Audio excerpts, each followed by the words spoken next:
This is part 3 with Dr. Javed Hashmi. Hope you have already watched or listened to part 1 and 2 with him. If you haven't, please do so. And also remember to subscribe to the channel. You can visit the website lightupvichwa.com. And also you can find the podcast on most of the social media. And please do let me know what you think. Leave a comment or two. And I would really appreciate it. What I would say that in general, I think there are two sets of problems. One problem is how do Muslims who live in the West, how do they go forward? And then the other question, which I think is a bigger question, which we may not get into, but or we might, but that's how does the Muslim world, majority world, how do they go forward? So I think these are two separate questions. They're somewhat related. Yeah. I would say that for Muslims living in the West, I think it's important that we realize that it's an existential threat to our culture, social, and religious, like everything that matters to us. This is our very living here is an existential threat to it. Now that doesn't mean that move back. I'm not saying that. Right. So how do you balance that? Yeah. How can you? I do think that the first thing is that you acknowledge it. So you first because I don't think most people are even aware of it. Exactly. That this is going to be a big deal. Yes. That there was one imam who was talking. He said that after one of his khutbahs, he met a woman who said, "I really liked your speech, and I'm thinking about learning more about Islam and converting to Islam." And so then he talked to her, and it ended up being that her last name was an Arabic last name, a Muslim-sounding last name. And then he asked her, "Oh, you have this Muslim-sounding last name?" And she said, "Yeah, I'm a third-generation Arab American, and my grandfather was Muslim."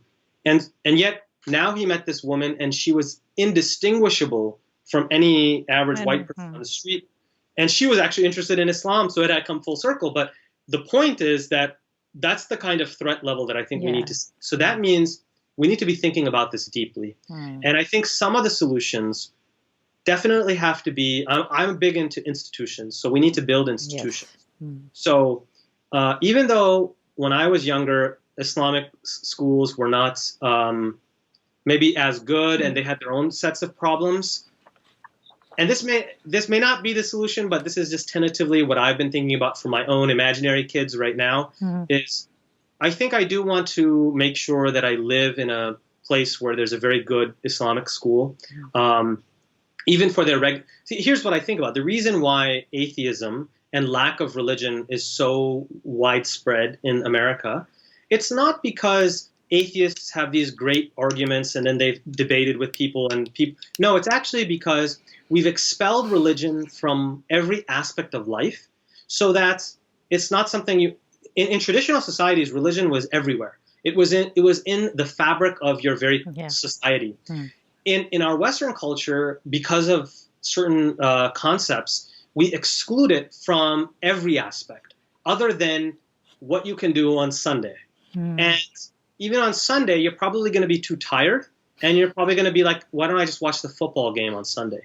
All right. So if you're spending 40 hours as a child all the time, and there's no religion at all being discussed there, and in fact, many of the values that are being pushed are in many ways against religion or anti-religion, well, you shouldn't be surprised then when 1 in 4 American Muslims leave the faith now. This is a statistic. Yes. 1 in 4 American Muslims leave Islam. And again, it's not because impressive arguments have been raised against Islam. No, it's because irreligion is so common. So as one of the solutions, I do think that we need to build our Islamic schools. We need to bring those up to a high level.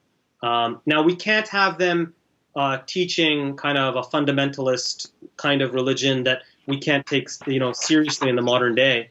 But we got to figure out how we can create such an institution that we teach kind of enlightened Islamic values to our young generation, so that those become second nature to them. So I think schools is one thing. I think as a parent, your job should be very active.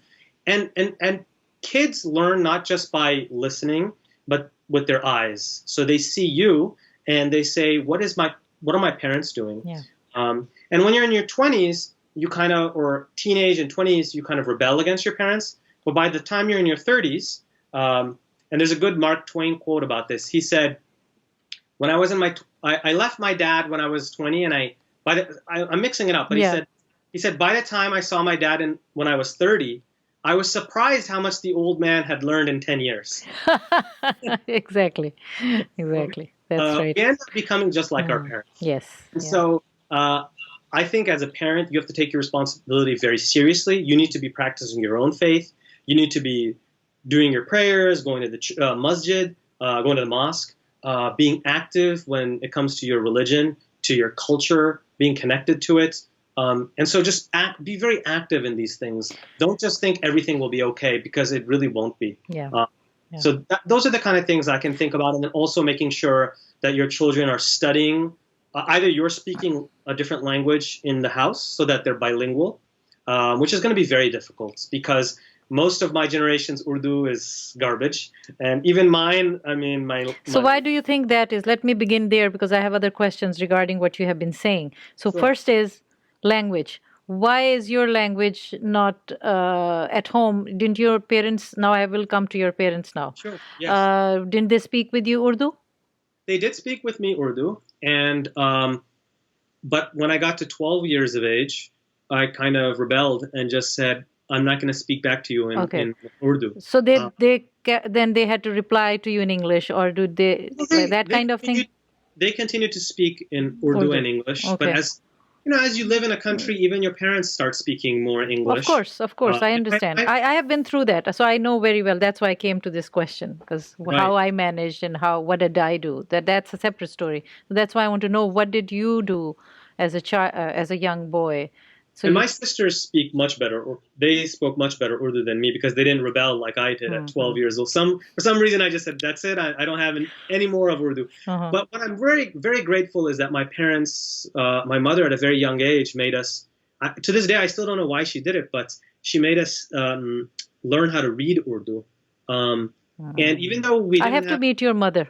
You should absolutely meet my mom. I would love to interview her also. So we did spend I think 1 or 2 summers learning how to read Urdu, and it's just you wouldn't think that would be a big deal, but when I went back in university to read Urdu, all of that came back to me. So I had forgotten it, but it was still in the back of my mind, and now I'm able to easily read Urdu. So I'm grateful to that. So I do think it's important for our younger generation to speak more than one language, to not just poo-poo Urdu. That I think a lot of American Muslims say, well, what does Urdu have to do with Islam? Exactly. Like having 2 languages is not a bad deal. I mean, not at all. Okay. And I think by the time, my advice and what I'm going to try to do, but again, I'm just speaking of my imaginary Sure. here. I think by the time your children are done with high school, they should have been exposed to at least 3 to 4 languages. This is my opinion. So there should be English. You don't have to worry about. They're going to learn English, so don't worry about English. Urdu, if you're Pakistani, whatever your mother, whatever it is. That's what I would say. You should try that. You speak that at home. Now, for me, that's easier because my wife speaks both English and Urdu fluently. So she can speak to them in Urdu, and so that. What do you speak between? We speak in English. We speak in English. Yeah. Only when we're outside and. You don't want to.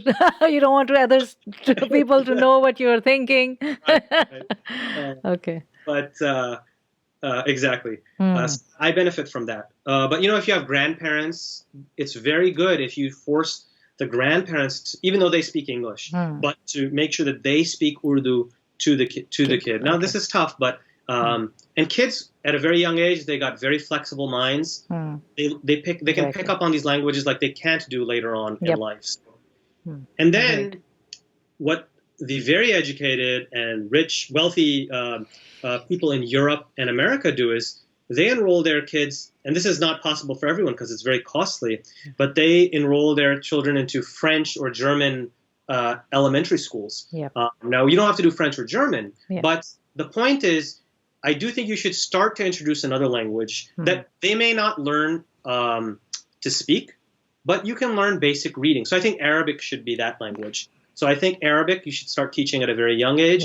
And then eventually I do think Persian is something that you can think about as well. But and then in high school, French, I think, or German is a good idea to learn. So covering the regions, and because if you're practicing Muslim, don't you think that we should have been taught from the day one, especially Arabic, because that's how we are going to be interacting with the Quran. So absolutely, why don't we start early on? Like if you're not an Arab, right? So absolutely, and by not knowing Arabic, we're actually not only distancing ourselves from the religion, but we're also giving a monopoly to those who do specialize and read Arabic in madrasas where we may not agree with their ideas, and then they have a monopoly over that, and so we're alienating ourselves from that. So we absolutely should be learning Arabic, and we can start at a young age for that. No, and it just seeks how cultured of a person you are if you speak different languages, learn different languages. But in America, for some reason, it's not emphasized at all. It's speak American. Still, I mean, I am surprised. It's not still, I mean, the maximum it is, you can take French, and usually people don't know, they forget about the language they took in the high school. 4 years I took French. They can't speak a single word out. Right. That's what happens. I took Spanish, and I can... Spanish is actually... a little bit, but speaking is not that great. No. At all. Maybe your profession would require, wouldn't, like the being a doctor, I think. Do you use Spanish? Sometimes I do use Spanish. But actually, interestingly, I wish I had studied French, because if you want to do a PhD in America, which I strongly recommend more Muslims to do. We'll come on that briefly. French but just on the languages thing, French and German is very useful. I'm a proponent of languages. We should teach, especially if you speak, if you are from somewhere that you have a native language, even if you're second or third generation, you can keep it. You can continue to have that language. Languages expand your neurons and, all the brain science that we have learned today. It's always good to know 2 to 3 languages. So it doesn't hurt in any form or shape. So I'm very happy that I'm on the same page with you on these topics. I don't know where we will disagree, but let's see. We'll try to find something. Let's find something. Okay, so what is it like to study Islam in a Western university? So that's a great question, and I think if you're interested in studying Islam in any professional capacity, the question that arises to one is, should I study? To put it bluntly, should I study at Harvard or should I study at Al-Azhar? That is the kind of question. That's the kind of question that I had, actually. Actually, yes, that's a very important question, because please address it. There are a few people who have been thinking about it. Like, what do you do? Right. Yeah, so this is the question that I faced. I think that there are benefits of both approaches. I think the problem is, if you study Islam in a traditional setting, like Al-Azhar University or Saudi Arabia or some other place of the Arab world, or even a Pakistani or Indian madrasa system, there are definitely a lot of benefits to that. But I think you run a lot of risks as well, especially the younger you go and the more kind of impressionable you are. And if you end up spending what amounts to half a decade or a decade of your life in that environment, it will inevitably have its effect on you. And that may or may not be a positive effect. So really, the way the system is set up there is on a it's a pre-selective process. So actually, at one point in time, I did apply to a very conservative Islamic institution in Saudi Arabia. And even though I was able to get into all of these elite universities in the West, I got rejected from this university.